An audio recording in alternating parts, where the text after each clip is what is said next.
पुण्यात आहात आणि नवरात्रीसाठी देवीच्या मंदिरात दर्शनासाठी जायचंय, मग काळजी कसली करताय? मी तुम्हाला 9 मंदिरांची माहिती सांगणार आहे जिथे तुम्ही नक्की भेट देऊ शकता। त्यामुळे व्हिडिओ शेवटपर्यंत बघा आणि आत्ताच सेव्ह करून ठेवा।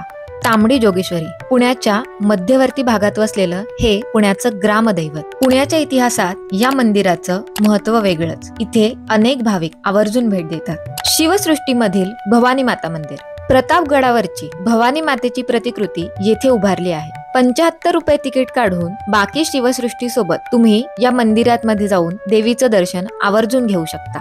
महालक्ष्मी मंदिर, सारसबागेसमोरच हे महालक्ष्मीचं शांत आणि सुंदर मंदिर आहे, जिथे नवरात्रीमध्ये मंदिराची आणि देवीची खास सजावट आणि आरास केली जाते।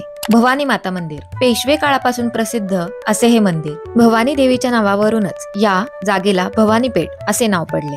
चतुशृंगी मंदिर, 4 टेकड्यांवर वसलेले हे मंदिर। नवरात्रीमध्ये लाखो भक्त आवर्जून या मंदिरामध्ये येऊन देवीचं दर्शन घेतात। तुकाई देवी मंदिर, बाणेर मध्ये असलेल्या डोंगर माथ्यावरचं हे एक सुंदर मंदिर। निसर्गाचं आणि देवीचं एक वेगळंच रूप आपल्याला इथे पाहायला मिळतं। आई माता आशापुरा मंदिर, गंगाधाम जवळ असलेले हे मंदिर म्हणजे अनेक भाविकांचे श्रद्धास्थान। इथे दरवर्षी मोठ्या उत्साहात नवरात्री साजरी होते। तसेच इथे खास दांडिया, गरबा यांचे आयोजन मंदिर समितीतर्फे केले जाते। तळजाई माता मंदिर, हिरव्यागार तळजाई टेकडीवरचं हे शांत आणि पवित्र मंदिर। निसर्गाचं एक वेगळंच आणि सुंदर रूप आपल्याला इथे पाहायला मिळतं। वैष्णोदेवी माता मंदिर, पिंपरी चिंचवड मधील या अनोख्या आणि सुंदर मंदिराला नवरात्रीत तुम्ही नक्कीच भेट देऊ शकता।